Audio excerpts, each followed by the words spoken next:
अस्सलाम वालेकुम वरहमतुल्लाहि वबरकातुहू। मैं आपके साथ हूँ clinical psychologist to be Hafsa Noor और आप देख रहे हैं चैनल में just life is all about beauty and Islam. मैं अपनी इस channel life is all about beauty and Islam में आप सबको खुशामदीद कहती हूँ। उम्मीद करती हूँ आप सब खैरियत से होंगे और खुशी खुशी अपने घरों में आबाद होंगे। मेरी दुआ है कि आप जहाँ पर भी रहें अल्लाह ताला के साथ आपको हंसता बसता मुस्कुराता रखे। तो आज हम जो किचन में बनाने जा रहे हैं बहुत ही स्वीट सी रेसिपी बनाएंगे, मीठे में बनाएंगे, दैट इज़ लबे शीरीं। तो अब ये लबे शीरीं कैसे बनेगा, आपको याद होगा मैंने आपको लबे ख़ास बनाना सिखाया था, तो लबे शीरीं उससे थोड़ा सा डिफरेंट है।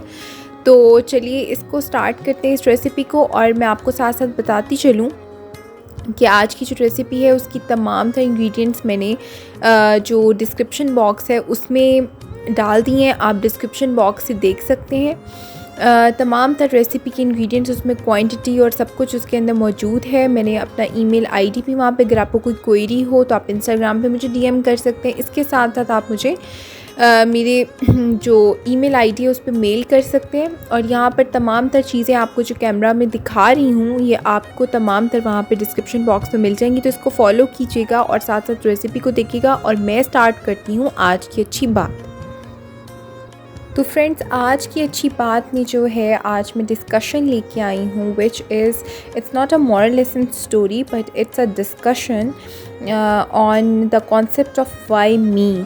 हम अक्सर जब भी बात करते हैं ज़्यादातर तो हम ये पहलू हमारी ज़िंदगी में आता है कि जब भी हमारे साथ कुछ बुरा हो जाए, कुछ ट्रेजिडी हो जाए, कुछ भी अनएक्सपेक्टेड सा हो जाए, तो हमने अपनी ज़िंदगी को जैसे प्लान किया होता है, तो अगर उस प्लान में कुछ भी ऊपर नीचे हो जाए तो वी सेड वाई मी, मेरे साथ ही ऐसा क्यों होता है। इफ़ समबडीज़ एक्सीडेंट हैपन्स और उसके अंदर वो बच भी गए लेकिन वो उन्होंने ब्लेसिंग नहीं देखी कि आई एम फ़ाइन, मेरी हेल्थ ठीक है, मुझे और कुछ नहीं हुआ, बस गाड़ी का थोड़ा सा नुकसान हुआ या समथिंग लाइक दैट, तो वो कहते हैं कि मेरे साथ ही ऐसा क्यों होना था। अगर किसी के नंबर फॉर एग्ज़ाम्पल किसी तरह एग्ज़ाम में नंबर कम आ गए, जैसे मैट्रिक का एग्ज़ाम था और उसमें नंबर कम आ गए एंड और उसने एक्सपेक्ट नहीं किया हुआ था, तो वो कहेगा वाई मी, मेरे साथ ही ऐसा क्यों हुआ। इस तरह सेवरल थिंग्स ऐसी हैं जिसमें हम कहते हैं कि मेरे साथ ही ऐसा क्यों होता है।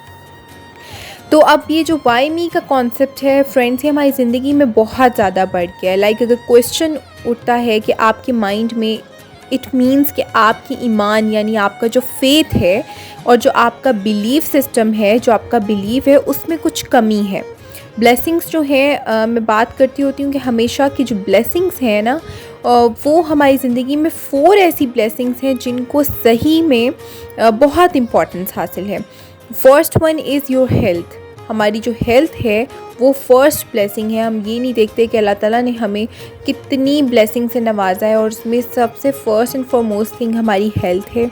Secondly, faith is a big blessing where you think someone is with me, I am not alone, like me, like जो जितनी भी मुश्किल आ जाए, कुछ भी हो जाए, अगर मैं एक एग्ज़ाम्पल दूँ आपको, जैसे एक स्ट्रीट पे बैग पड़ा हो जो पता ही नहीं है कि किसका है, तो लोग उसको रोंद के आगे निकल जाएंगे, कोई उसको जो है इम्पॉर्टेंस नहीं देगा, कोई उस बैग को खोल के देख लेगा, कोई उसे फेंक देगा, एक साइड पे कर देगा।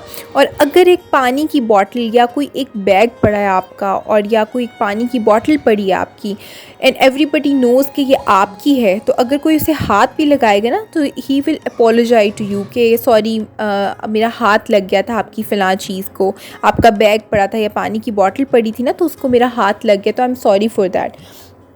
तो इससे आपको पता चलता है कि किसी चीज़ का वारिस होना, किसी चीज़ के सर पे कोई है।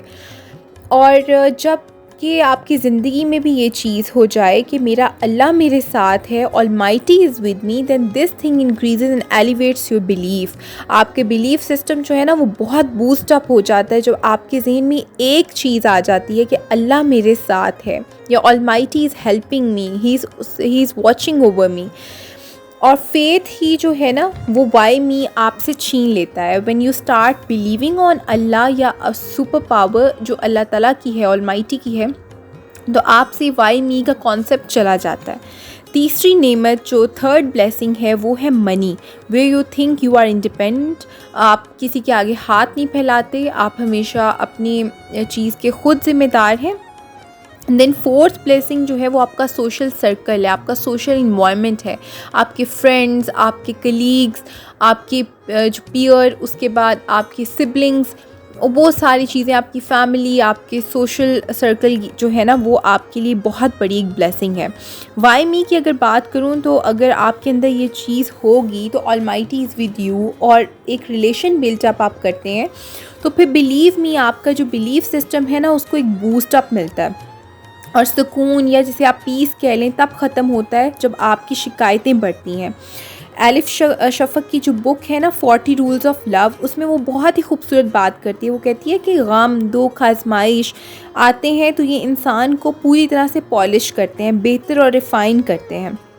वाई मी को अगर और समराइज़ करके अगर आपको बताऊं तो वाई मी को ख़त्म करने के लिए फ़ेथ का रिन्यू होना बहुत ज़रूरी है, हमें फ़ेथ को बिल्डअप करना बहुत ज़रूरी है। तो वीवर्स, ये थी आज की डिस्कशन जिसमें मैंने आपको फ़ेथ हीलिंग का कॉन्सेप्ट बताया, वाई मी का कॉन्सेप्ट बताया कि कैसे ख़त्म हो सकता है। तो इसको आप अपनी ज़िंदगी में अप्लाई कीजिएगा। Please like and subscribe my channel and do comment. इसी के साथ इजाज़त चाहती हूँ। अल्लाह हाफ़िज़।